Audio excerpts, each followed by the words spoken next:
So first, my broad overview. I'm going to isolate 4 themes that we're going to do, like, after this, we'll do a bunch of just chronological information regarding the political history of China. But these are 4 themes that I want you to think about in terms of the way that China's recent history impacts the arguments that we'll be debating on the topic. Okay? First, imperialism and nationalism. Okay? Imperialism and nationalism. 20th century China is characterized by heavy influence by imperial powers, primarily Western European powers, the British, the French, Germans, the Russians, but also the United States and Japan. Okay? Essentially every major world power at some point during the 20th century had a very complicated and somewhat unequal economic and political relationship with China. Okay?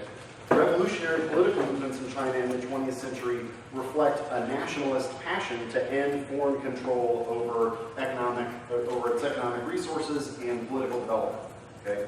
Though China's economy is now more than ever tied to global trade, especially with the United States, this legacy helps explain the real resentment of other major powers and a focus on national sovereignty as a guiding principle in Chinese international affairs. Okay? Both the U.S. and Japan, important regional actors that we'll be talking about in terms of relations arguments, disadvantages, etc. You can't understand the current relationships between those countries and China without understanding a little bit of the history of the 20th century. Okay? 2, alignment and warfighting. Okay? Alignment and warfighting. The late 19th century and early 20th century in China were very tumultuous. Okay? Really troubled times. There are numerous internal rebellions and several wars that were the backdrop for the foundation of the Chinese Communist Party, okay, the CCP. We'll go into the details of some of those, but the alignments between the different major powers and between different factions in China are extremely important for thinking about present global relationships. The diplomatic engagement between the U.S. and China reflects the legacy of World War II and Cold War politics. Okay, so we'll get into some of that. 3, the origins of the Chinese Communist Party, okay, or the CCP. Other lectures that I already mentioned will handle the structure of the government, but I want you to think a little bit about the historical influence on the ideology and organization of the CCP. Okay?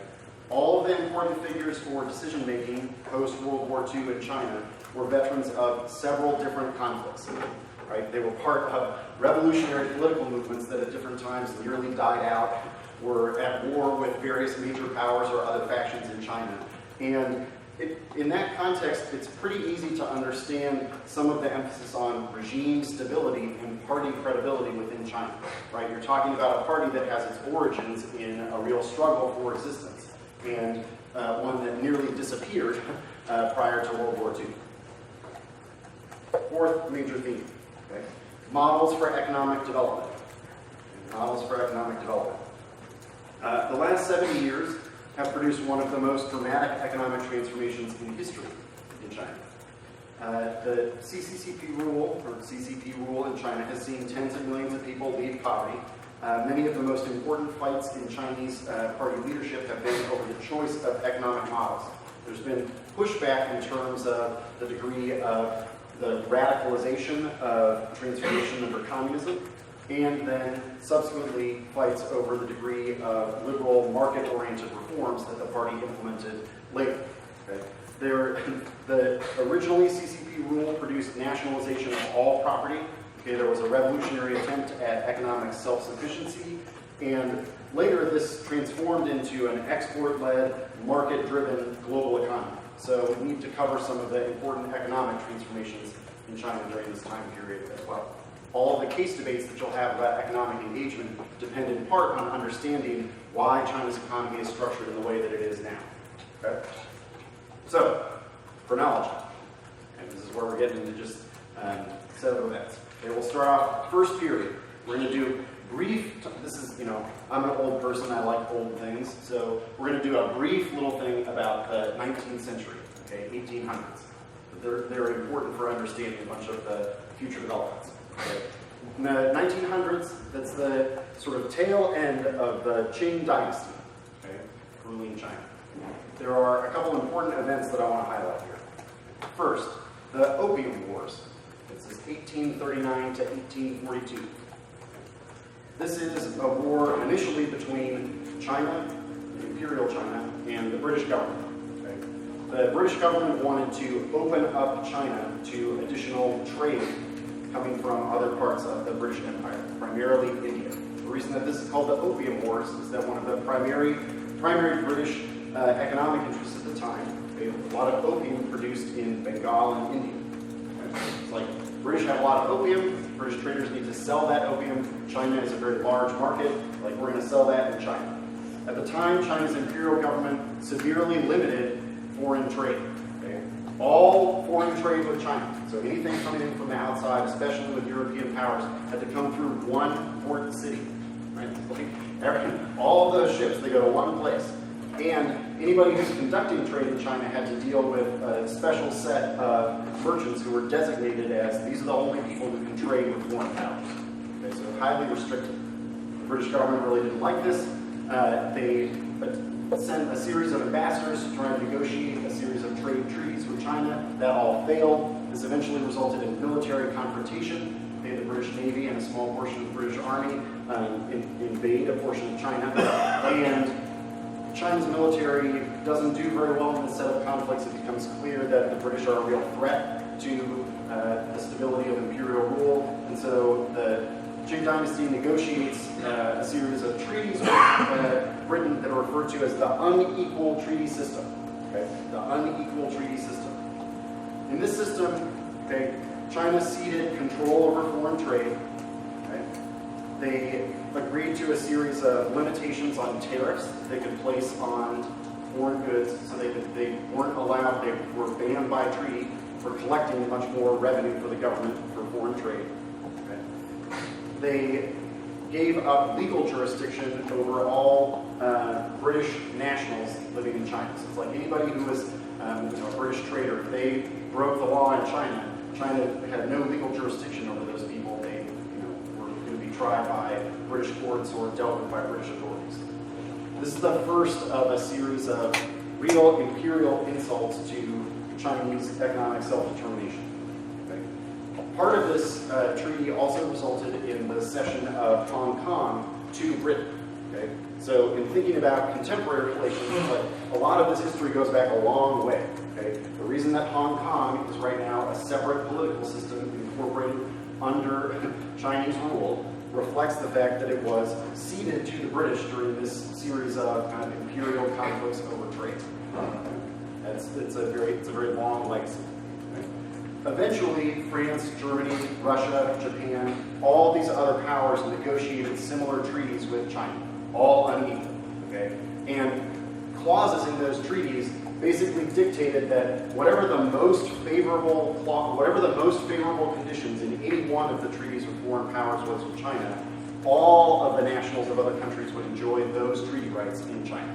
Okay, so it's an incredibly unequal system. The imperial government negotiated these only because it was under the threat of military conquest. Okay. Second kind of major 19th century thing you might want to know about, the Taiping Rebellion. The Taiping Rebellion. This is a religiously affiliated peasant rebellion. Started in 1850. Okay, lasted for 14 years, and 20 to 30 million people died in this conflict. Chances are you have never heard of it. I use that slightly, as an indication. Just think about how little maybe you know about the internal history of Chinese politics or internal Chinese conflicts. This is a conflict that's much larger than the American Civil War, and the thing that you need to know about it is really that the imperial government in China was under extreme pressure. Right, they're fighting imperial powers externally, and there's a very large set of rebellious wars that they have to fight internally.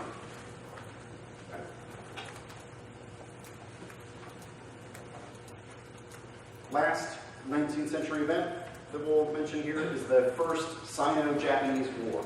Okay, so China and Japan go to war in 1894. China loses this conflict decisively. Okay, that's the other theme of this, is that China's military under the late Qing dynasty is very poorly equipped. Okay? China agrees to recognize Korean independence. They cede Taiwan to Japan. generally, once again, lose out economically with a serious competitor.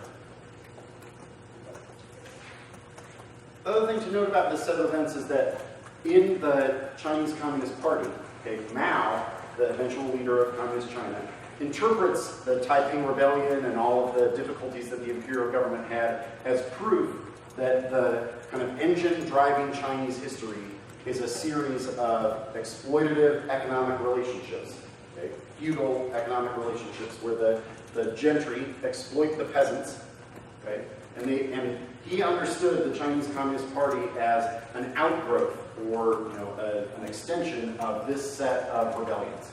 It's like we're part of a historical legacy that is rebellion against unequal and unfair imperial authority. Okay. So next major phase. This is the fall of imperial government in China. Okay, the beginning of a nationalist republic. A series of new army units that were raised, so we've seen that China was militarily defeated several times towards the end of the 19th century. At the turn of the century, the turn of the 20th century, a series of new army units that have been raised, modern military units. They declared, several of them in the north declared an independent republic.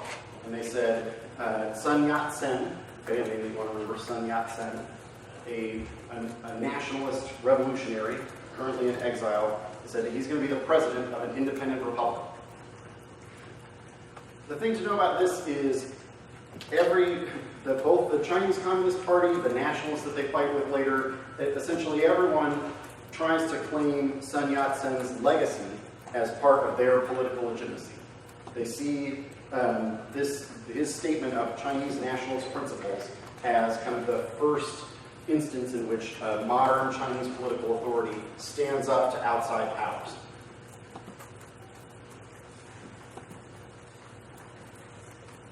Sun has three principles that he defines as the core of Republican government in China. Okay? First, nationalism. Okay, so national control over politics and economics. Second, democracy. This is a contested term here, right? He's not really talking about popular democracy in which everybody immediately starts voting. It's more meant as a government that is representative of the mass of people's concerns. So government on behalf of the people. It's still going to be exercised primarily by elites at the top, but those elites will be acting in the interests of the people rather than their own. Third principle, livelihood and welfare for the people. In particular, later the communists will stress this as sort of their proof that they are part of the, fighting for the real nationalist legacy in China. That welfare for the people is a core concern for Chinese self-determination. There's a series of very complicated events that we're sort of going to skip over that resulted. It's really interesting stuff, and I would love to talk about it because I like talking about old things, but you all probably don't need to know it. The only thing that you need to know is that for a little while there's Republican government, and then suddenly there is no single national government in China. Okay? This is the warlord period, or known as the warlord period. There are a series of competing warlords with their own armies who control large parts of China.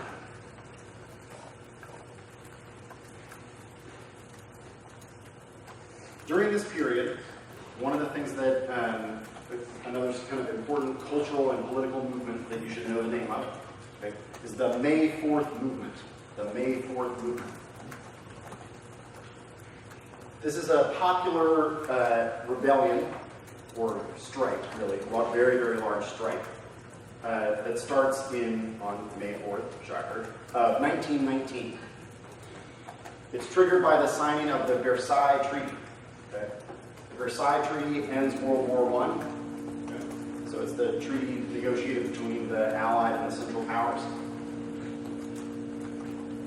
The way that the Versailles Treaty impacts territory and economy in China, you might be wondering, how are these things connected? Okay? Remember all those unequal treaties and unequal concessions that China signed with major European powers? Okay? We listed Germany as one of them. Okay? So at this time, there's actually a very large portion of China that is considered to be under Germany's sphere of influence, right? The German concessionary area. Japan has agreed to fight in World War I on the Allied side on the condition, they're like, we will help you fight the Central Powers on the condition that we get everything that Germany has in Asia. So in negotiating the Versailles Treaty, the Allied powers have agreed to this set of conditions with Japan. They sign the treaty, Japan signs the treaty. It's like, we're going to get Germany's possessions in China. Unsurprisingly, a large part of the Chinese population is very, very angry that major powers negotiating in Paris have just decided we're going to give a big, historically and economically important part of your territory to another power that you also fought a war with, like 15 years ago. Right? You can imagine, if a similar thing happened in the United States, you can imagine that there might be just a little bit of anger about that. Okay? So the May 4th movement is one of those examples of the importance of nationalism as a theme in Chinese politics in the 20th century. You have a very large number of people in most of China's important coastal cities protesting the Versailles Treaty. And there's an organized boycott of Japanese goods. The strikes in Beijing and Shanghai kind of stop most economic activity in those very large cities. And eventually, the Chinese representatives in Paris refused to sign the Versailles Treaty. Sort of one of the first instances that we see of strong nationalist feeling among a very large portion of the Chinese population. The May 4th movement is really important for inspiring a number of people who will become the founders of the Chinese Communist Party. So I want you to think about the Chinese Communist Party is founded in 1921. The party receives a bunch of help from Russian advisors. Okay, so at the time, Russia's being run by Stalin. They're the branch of the Soviet government, Comintern, that is intended to dedicate help to other communist revolutionary movements, sends out a series of representatives to help the Chinese Communist Party organize and to formulate strategy about how they're going to, how do they gain popularity in China. At this point in the 20s, you have two major parties, okay, two major revolutionary parties fighting for eventual control to centralize, to sort of re-centralize government in China. Right? You have all these warlords, they control different parts of China. There are two large revolutionary parties that say that they're going to re-centralize authority and take control of all of China. Okay, one is the Communist Party, Chinese Communist Party. The other is the Nationalist Party, okay? The Kuomintang. Okay? You'll see this abbreviated in the U.S. most of the time as the KMT. KMT. Initially, the nationalists and the communists cooperate, okay? Because the Russians, at the time, part of their policy is these nationalist movements, even though they're not communists, they're important in being anti-imperialist, so everybody should work together. They're working together to attempt to consolidate control of a large part of China, but then the nationalists go back on this deal, okay? They expel all the communists from the Nationalist Party, so no joint affiliations allowed. And generally, a large number of Communist Party members are killed at this time. It's like a very large purge. Okay? There's direct conflict between these two large parties. The CCP, in the course of this conflict with the nationalists, almost disappears entirely, almost loses all support. In fact, and this is important for understanding kind of the mythology of the party, at one point, okay, they're reduced to a series of rural strongholds in the south of China. Okay? Communists control just a few kind of rural outposts in the south of China. They're on the verge of losing to the nationalists. The nationalists concentrate a number of their military forces to attempt to beat the Communist Party. And the Communist Party starts on what is known as the Long March. Okay, a long march. Okay, you got it right. This is important, like I said, for sort of the party's image of itself. 90,000 people start marching from the south of China to a more sustainable base in the rural north. Okay, 20,000 people get there. That's it. So you have a party that's gone from the affiliation of millions of people in a bunch of Chinese cities to basically 20,000 people in a rural outpost in northern China. Remember that I stressed that it's like the heirs of this party, and Mao is the primary leader of the party at this time. Okay, once they reach northern China, the primary heirs and leaders of this party, you can understand why they might be concerned about the party's survival, right? If they were nearly eradicated.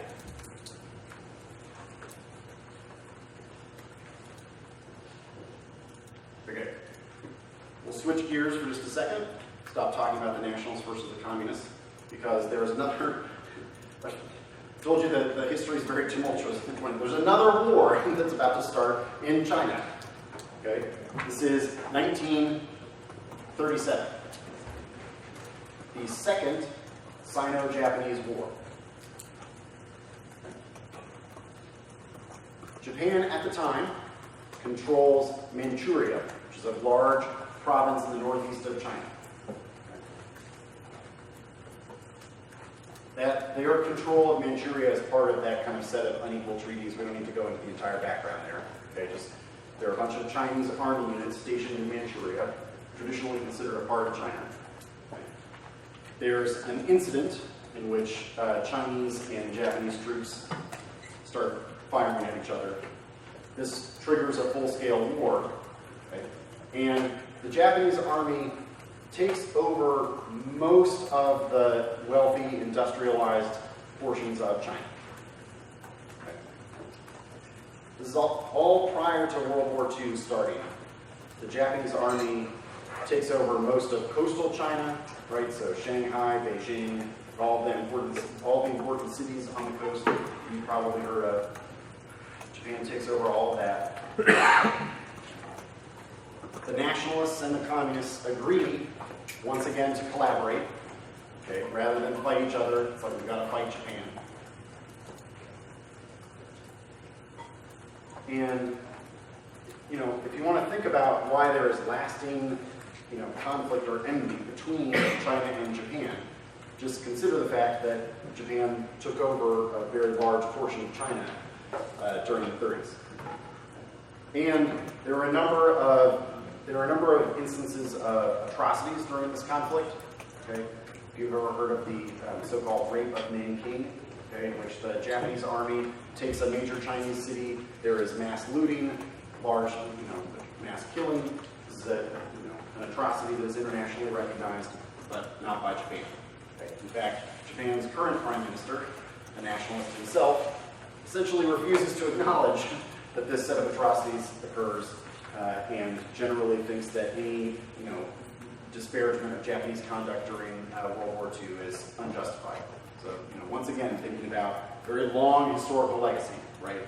Battles over, what is the history with regards to Japanese conduct in China are still affecting international relations between these states today. Okay, you will read about this as a set of current incidents. So that takes us up to World War II. Okay, so in the 40s now. During World War II, the U.S. is heavily aligned with the Nationalist Party, okay, led by Chiang Kai-shek.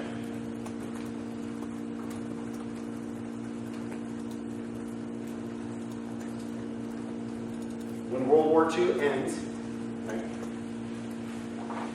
the thing that has kept the Communist Party and the Nationalist Party working together, their common fight against Japan, is over. Okay? They once again start fighting each other for control of China.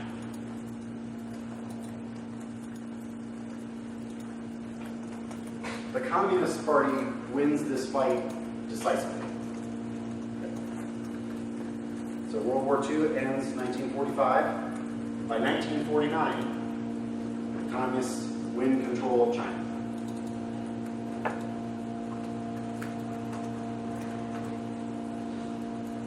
This has a number of very important consequences.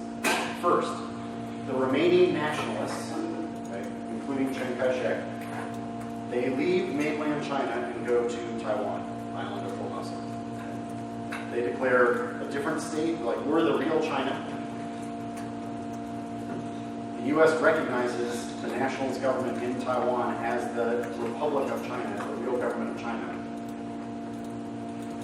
Until we'll sort of get to when that changes, but for a long time, the U.S. agrees, like this is the true government of China. We do not recognize the communist government of China.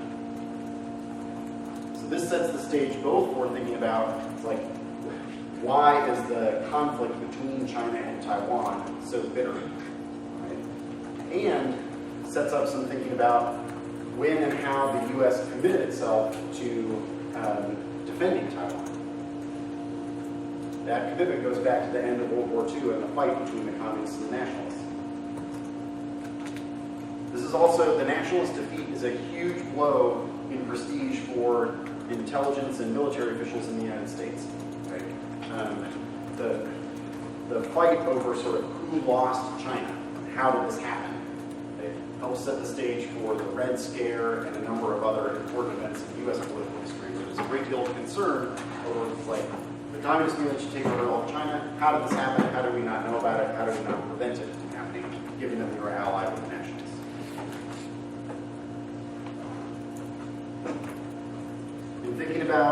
In that theme of thinking about the origins of the CCP, okay, I want to talk a little bit about how and why the communists won this conflict, okay, why they won it so decisively. So, first, in traditional Marxist thinking about revolutions, about political and economic revolutions, China is totally backwards. Okay? Marx had this image of an industrial, proletariat, working class revolution that would be led by workers in the highly advanced capitalist cities. Okay? China's Communist Party, the power base of the Communist Party is almost entirely in the peasantry, not in the cities. Okay? Remember, they're like out in rural northern China and communicating almost entirely with farmers, peasants, who they don't own any land, right? They're very, very, very poor. In Mao's thinking, okay, Chairman, actually Chairman Mao, okay, when the communists take control of China, Mao is the leader. Mao sees this as an important way in which the Chinese Communist Party represents global revolution, okay, or global anti-capitalism, but with Chinese characteristics. Okay, it's like there are circumstances that are particular to China, okay, that Mao and the other leaders of the Chinese Communist Party, they believe, have identified correctly as a means of sparking revolution.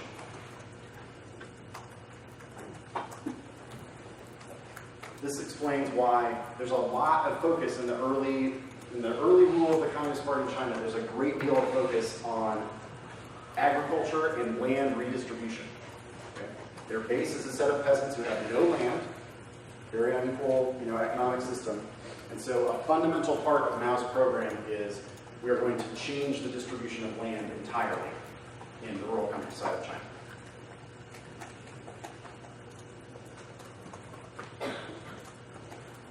The communist economic program, okay, has a few characteristics that you want to think about. Okay. First, it's an entirely centrally planned economy. Okay? It's not a market-based economy. The Communist Party nationalizes all industry and land, okay? Meaning the state owns all of the economic resources. And planners in the state, planners in the government, okay, assign quotas for production. Right? So this isn't, I think that I'm going to sell this amount of steel or this amount of grain to that person for that price. Okay? Instead, it is, the government says, you're working this plot of land, okay, or you're running this factory. Here is the amount of stuff that you need to produce. Okay? It's an entirely different economic model from the one that you're accustomed to. The state owns all the property. In addition to nationalizing industry and agricultural land, okay, this is, at the time, the Chinese and the Soviets are still collaborating as communist allies. So they borrow a whole bunch of economic planning from Stalinist Russia. Okay? The key to Stalinist Russia's economic plan is invest in heavy industry. Okay? Like, we will build incredibly large steel mills, very, very large oil refineries. Okay? The goal here is economic self-sufficiency. It's like we're not going to cooperate or collaborate with those capitalist outside powers. We will be economically self-sufficient in producing everything that we need internal to China. You can imagine that those, it's like in the process of nationalizing all the property, that means that the state has also confiscated all the property that was previously owned by a number of Western corporations. So like one of the first acts of nationalization is to just say everything that Shell Oil, the company Shell Oil, owns in China, that they don't own that anymore. The state owns that. Okay. Very, very dramatic economic transformation.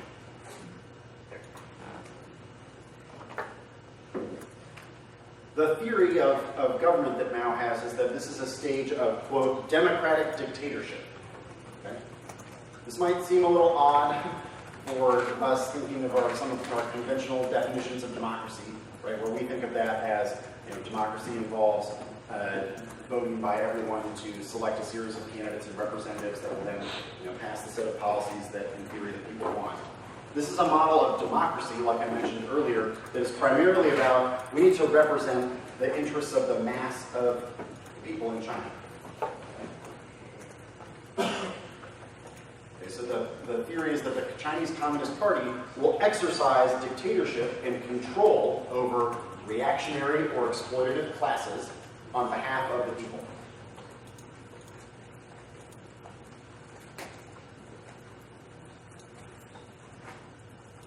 A large number, it's like if you think about right now, tensions over how we define political legitimacy, human rights, and democracy and their relationship, like a lot of this conflict comes back to differing understandings of what it means to be democratic. The Chinese Communist Party has a very different definition and understanding of democracy as, primarily about representing popular economic and political interests through the mechanism of the party. The party is intended to represent the mass interest. And I want to talk a little bit about some okay, I got time for some of the core stuff. Okay, so we're at the end of the 40s, beginning of the 50s. The Chinese Communist Party controls China. 1950, the Korean War.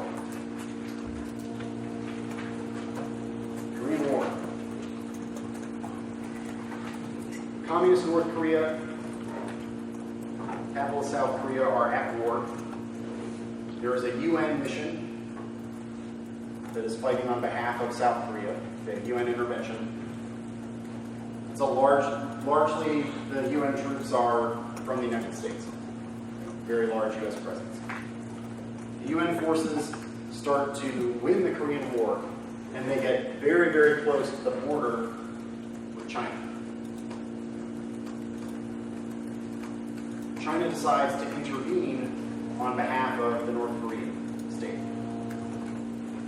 China is fighting a war with the UN/the United States. This is an example of the sort of early Cold War politics of strong anti-communism, strong anti-capitalism, okay, determine a set of Chinese foreign policy choices. Okay. This is also, yet another reason that communist China is not trusted by the United States. It's like there's a war fought between these two powers for a couple years.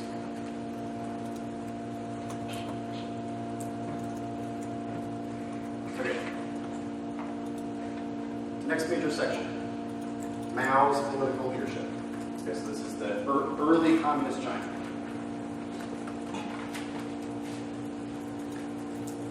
Mao is an incredibly important figure in Chinese history. He's the undisputed leader for a long time of the Chinese Communist Party. And, I pointed out that the Chinese Communists got a lot of help from Russian agents, from Soviet representatives, and they were organized along Stalin's lines. Okay? It's the idea that then you have one authoritarian leader making a set of decisions for the entire party. In early communist China, all of the important political fights are essentially over who has Mao on their side. Okay? If Mao likes what you're doing, if he supports the set of things that you proposed, that's very good. If he does not, that's very bad for you. So there are a set of different factions within the Communist Party that are attempting essentially to curry favor with Mao. Who's on the inside, who's on the outside.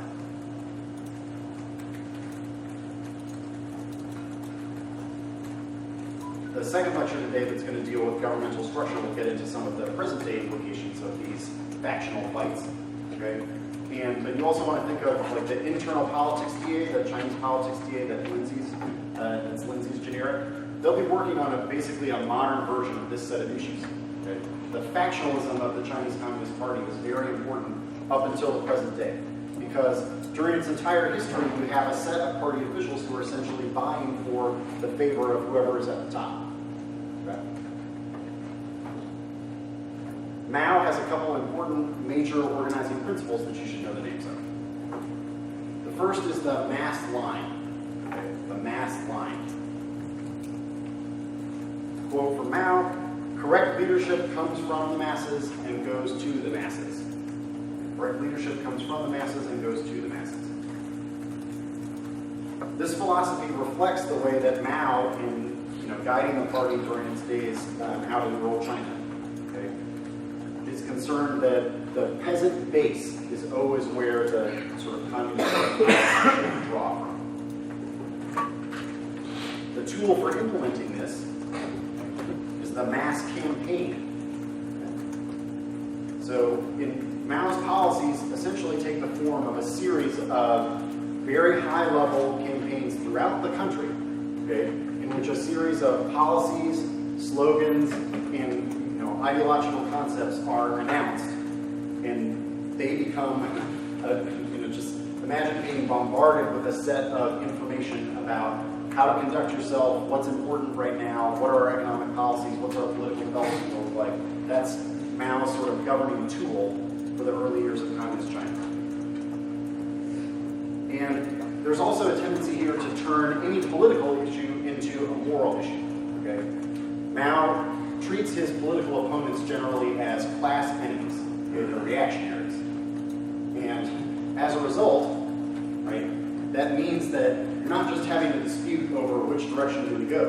Okay? Instead, you have a series of condemnations of parts of the population as worthy of being arrested, potentially killed, and that they're threats to the revolution. This means that there's also a tendency for political competition in China, in the history of the Communist Party, to be zero-sum. Okay? It's like you're a big winner or a big loser. It's really tough to be anywhere in between.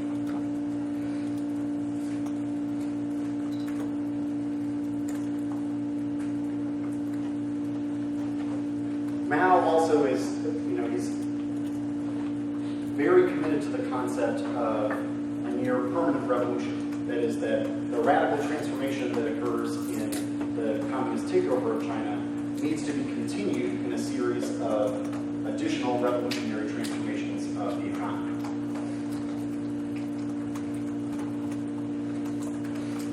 There are two that are particularly important for you to know about. Okay?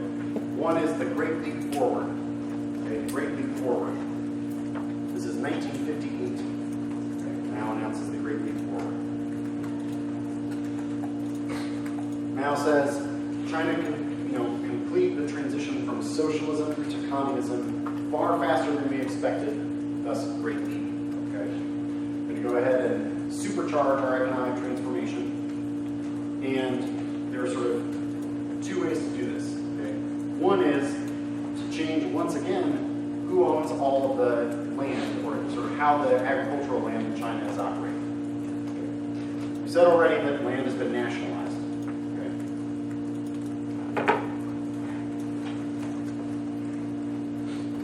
At this point, Mao introduces the commune system. Okay? what previously had been a set of cooperative farms, so families running a set of farms together, collectivizing their assets, instead gets organized into a large set of entirely nationalized big farms, collective agriculture. Not just there are a set of families who sort of work different parts of the land, cooperating and sharing resources, but instead all the families give up all of their property and pool it in a set of cooperatives, in a set of communes. Okay? Like, you got an ox, give the ox to the commune, right? If there's a tractor goes to the commune.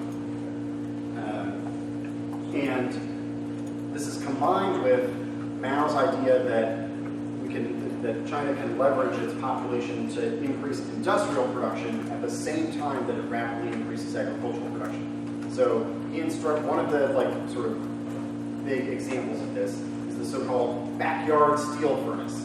Okay, this is where you get into some of the Mao's weird ideas. Okay, it's like everybody in rural China, your family, you're going to go ahead and build like a little smelting furnace, okay, in your backyard, and you're going to use that to produce steel. That's going to raise China's steel output a great deal because every household in China is going to do it. Now, you can think about what might happen if I told all of you to go build a steel furnace in your backyard. It doesn't work super well. Everyone is very, very enthusiastic about this because it's part of a revolutionary economic trend. There's a great, this is like, you got to remember, the peasants in China have benefited a great deal from communist control. It's like the party is very, very popular. Mao is an extremely popular figure at the time. It's like there is a great deal of enthusiasm for this project, but it fails completely. The Great Leap Forward produces a famine that kills, by most estimates, between 16 and 27 million people. One of the problems with having an economy that's organized along these lines, okay, where we talked about, there's a huge incentive to curry favor with Mao, okay? That means that when Mao goes out after the Great Leap Forward, it's like Mao goes, imagine, you're some party official somewhere in provincial China, okay? It's announced that Mao or some other, important party figure is visiting your province. You're going to say to them, it's like, oh yeah, everything is totally on track. In fact, it's even better than you said it would be. We've produced more grain than you said that we should, and even more steel than you said that we should. Turns out, though, it's like you can't have an entire society lie about the amount of food and industry that it's producing without a series of very serious economic consequences. The reason that there's a famine is that there's no accurate reporting and distribution of any of these resources. Mao suffers a significant political embarrassment. Okay? The party removed Mao Zedong thought for a while from its guiding ideology. Second major instance of kind of Mao's important political programs. This is the Cultural Revolution. Okay? A Cultural Revolution. This is Mao's attempt to, so after he's been sort of not shunted to the side exactly, he's still the most important political figure in China. Okay, but he tries to get back into the sort of most important economic policy decision making. This is 1966 to 1969. Mao supports a set of young radicals who are criticizing party leaders. Okay, remember, those party leaders are now his rivals. He's trying to get sort of back in central control of the party. And these groups of young radicals call themselves Red Guards. Red Guards.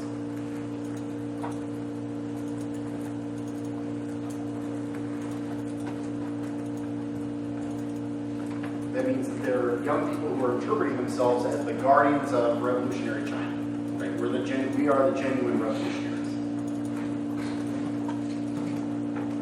One way to imagine this, okay, or sort of one of the things that explains this process, okay, is that education has also been transformed very, very dramatically by the Communist Party. Okay? There is not only a great deal more access to education, okay, but education now helps draw sort of class lines between those who have revolutionary class backgrounds, so the children of peasants, workers, party members, and people who died during the revolution, okay? And the children of the reactionary classes, okay, or the bourgeoisie. The Red Guards draw primarily from the children of those people who are identified as part of the 5 kinds of red, okay, the appropriate revolutionary eras of Chinese society. One of the ways that I imagine this is that suddenly you have the most important political figure in the country, Mao, endorses the idea that, say, people aged roughly 16 to 25, okay, it's like, go out, criticize all of your elders and people in positions of authority as enemies of the revolution. This is a very dramatic cultural and political moment in China. There's huge upheaval. Okay. In fact, a number of revolutionary committees, okay, this is people, sort of even larger groups of the Red Guards, take control of a number of major cities from the conventional party officials.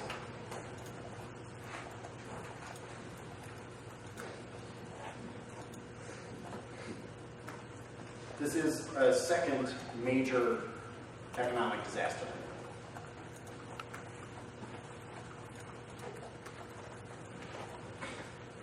In the same way that if I told you to go build a steel furnace in your backyard, it might not work very well. If I told all of you and everybody who's about 5 years older than you, it's like, now you're running our politics and our economy. You all have a lot of very passionate ideas. I'm sure that some of them would be very interesting. I'm not so sure that all of them will work super well. Okay.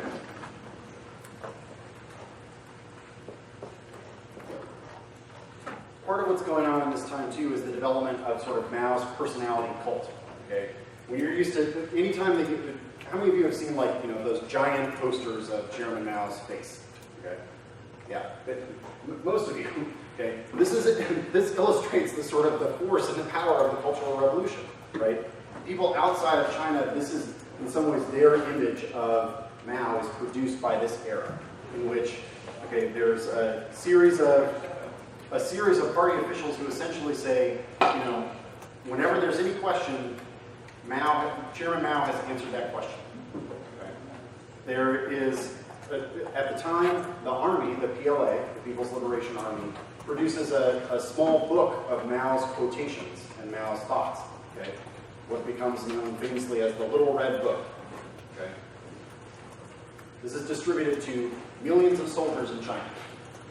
And the head of the PLA at the time essentially says, if you need to know the answer to any question, Chairman Mao has answered that question. It's in your Little Red Book. Okay? So the Cultural Revolution it's not only an intensely revolutionary time in which there's a great deal of upheaval, it's also a very dogmatic time. Okay? You have the declaration that a large portion of Chinese society is essentially occupied by reactionary class enemies, and that revolutionary youth have an obligation to criticize and destroy the authority of those people. Okay. The next sort of step in China's economic development is a fight between the people who endorse the Cultural Revolution, okay, party officials who endorse this revolutionary wave, and those who are very, very worried about it. The people who endorse the revolutionary wave, they're known as the Gang of Four. The Gang of Four. This includes Mao's wife and 3 other party officials that you can look up but probably don't need to know. Okay, these people are on board for the Cultural Revolution. Their primary rival is another very important party official named Deng Xiaoping.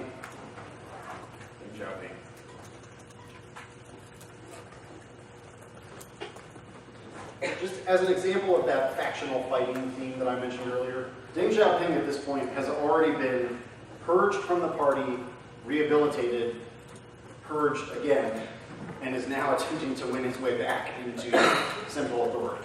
Okay, so you've got a lot of back and forth in terms of these party officials. Deng wins the power struggle with the Gang of Four. The Gang of Four is arrested. The Cultural Revolution is declared a mistake. And Deng, the party attempts to resolve this very complicated legacy on the part of Mao by saying that Mao was 70% correct, 30% wrong. Okay, I guess we'll go with it. It gives you an idea of sort of the party has to tell a story about its rule over China that preserves its legitimacy, but also preserves some degree of adaptability, right? You can't say they're right about everything. This is manifestly contradicted by a number of these economic policies. But at the same time, the legitimacy rests on the heritage of the revolution. Okay, so you can't say Mao's 100% wrong about everything. So the way to sort of close the book on this chapter is Deng says, Mao's mostly right, did some stuff very, very wrong. I'm going to institute a series of changes. Okay. And this is where we get into the economic transformation of China that's really important for thinking about where they are now. Okay, is Deng Xiaoping. He introduces a series of economic reforms. The first is the household responsibility system. The household responsibility system. Sometimes this is referred to as just the household system. So, agricultural land remains under the ownership of the state. But, instead of these large people's communes that were organized during the Great Leap Forward, instead, individual households, families basically, can agree to contract with the state, right? Because they don't own the land that they're working. But they go to a party official and say, we'll agree to produce this much grain, or this many vegetables on this plot of land. They sign that contract. Any surplus that they produce, they can sell at a market price. They can just sell to whoever wants it. So this is now a hybrid system in which the state owns the land and there are quotas for production, but above those quotas or above those contracts, households can now sell their goods. A very large percentage of household incomes start to come from the surplus that is being sold on markets, or in markets. There's a dramatic growth in Chinese agriculture at this time.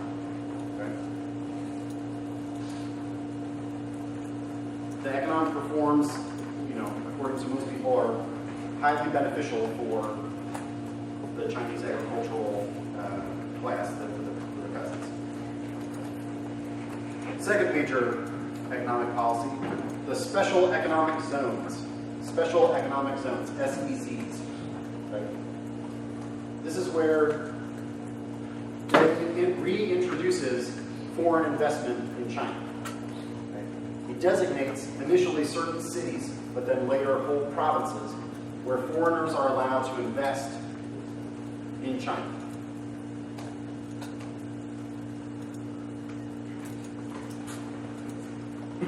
And in fact, in 1992, Deng declares that China has a, quote, socialist market economy.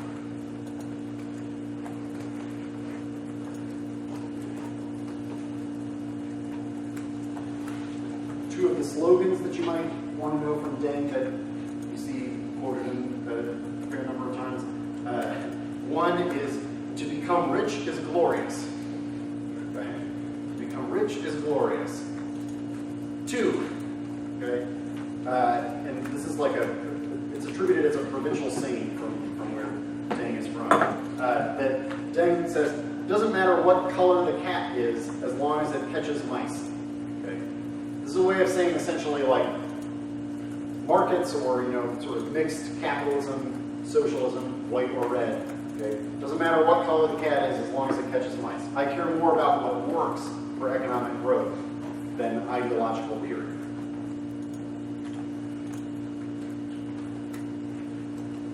So Deng is a significant economic reformer who introduces a series of what are essentially capitalist or market mechanisms into China. However, there's a severe tension between a number of Deng's economic reforms, okay, and the political authority of the party. Economic liberalization does not mean political liberalization, so the party is still in supreme control. An example of this conflict, the one that most of you are probably most familiar with, okay, the Tiananmen democracy protests in 1989.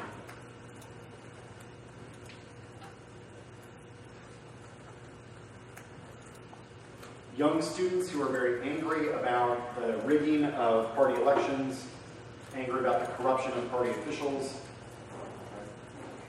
When a former party secretary who is thought to be a political reformer, Hu Yaobang, he dies, and public mourning on the part of these students for Hu in Tiananmen Square becomes a catalyst for a significant protest against the regime. So, a call for greater political control or political autonomy.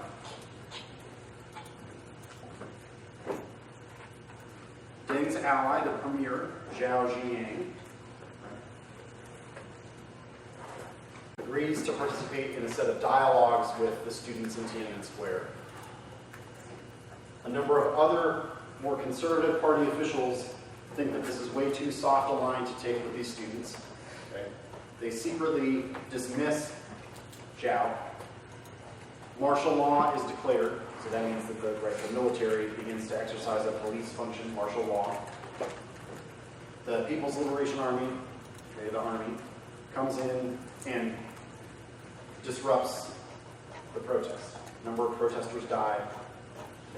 This is an incredibly traumatic incident for China's politics because, right, you have a revolutionary party that in theory represents the interests of the people, all the people, exercising a democratic dictatorship. But if you have mass protest on the part of a number of members of that society, it disrupts the party's claim to legitimacy to represent all of their interests effectively. The legacy of Tiananmen, okay, one of the things that demonstrates it's important for the thinking in the party leadership is in Chinese internet censorship, the most heavily censored item is anything that references the Tiananmen Square incident. Okay. Activists attempt to come up with a number of different little synonyms or code names for referencing Tiananmen, and each time the party sort of identifies that synonym or that secret way of referencing it, and eventually just shuts down any reference, closes down any website or people who are on social media talking about any reference to that. So the legacy of Tiananmen is very real in terms of the way that the party thinks about threats to its legitimacy. So we'll sort of wrap up here with what I think are some of the important things to think about from this little end period that we're talking about in the 90s, the economic reforms, or where we are now. Okay. First, the CCP has made a decision that economic growth is the key source of its legitimacy. Okay. Deng's economic reforms tied the party, basically from that moment on, to providing additional, economic goods that are characteristic of a modern consumer economy. That was the way that the party would secure its legitimacy. Is the party runs the economy very, very efficiently. Okay, everyone experiences significant growth and wealth. Therefore, people support the party. This is sort of the decision or the agreement that's been made about how to keep political authority. Two, there was a decision not just that economic reforms and growth would be a source of party legitimacy, but in order to secure that economic growth, that China would have to participate in the global economy. Okay. So, for example, in 2001, China makes a number of concessions to enter the World Trade Organization, the WTO. Okay. China's economy, we moved from the era of the 50s and 60s in which party officials believed that there would be a revolutionary economic transformation that would produce a self-sufficient socialist and then communist economy to one in which the market is recognized now officially, like market mechanisms are recognized officially in party documents as a sort of key mechanism for economic growth. So there's been a real shift in party thinking about how to direct the economy.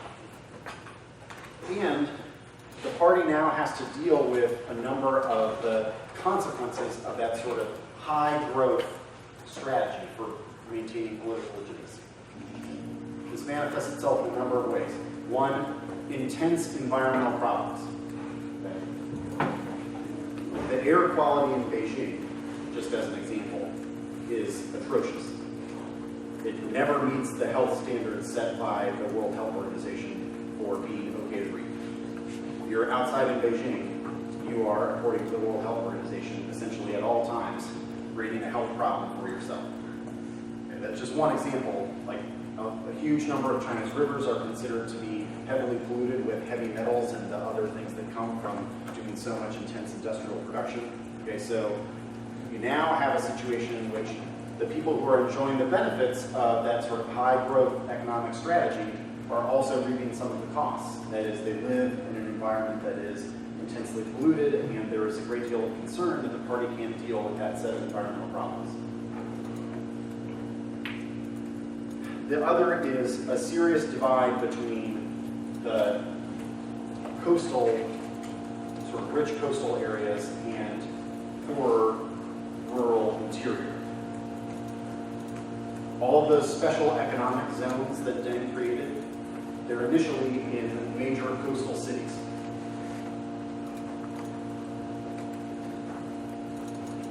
This has created a huge migration between rural China and urban coastal China. Because China is still a planned economy, in order to work somewhere, you have to have a permit that indicates that that's where you're registered to live and work. In theory, this is the hukou system. Right now, there are roughly 80 to 120 million people working in the industrial coastal China, okay, without work permits to be there. So the party's sort of high growth strategy that has concentrated a bunch of growth on the coast, okay, for industrial production, has created a very, very large migration. That means that officially, these people don't actually have a right to live and work there. They may not have access to a number of the social services that the government provides. Okay? This is a really, really difficult problem for the party to deal with. It's going to require another sort of major adjustment in terms of how they run the economy. Lastly, there is the potential that China's high growth model can't last. Okay?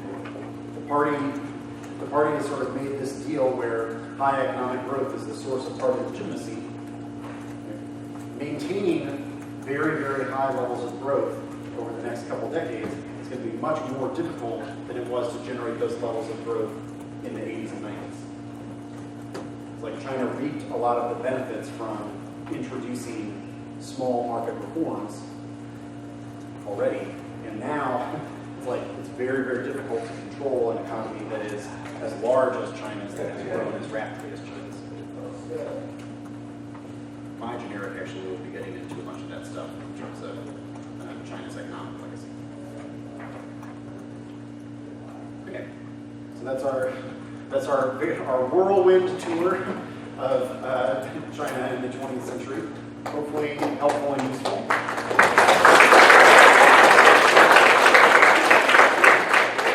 Thanks. And we have now 10 minutes. Okay, so be back here at like 10:15. That should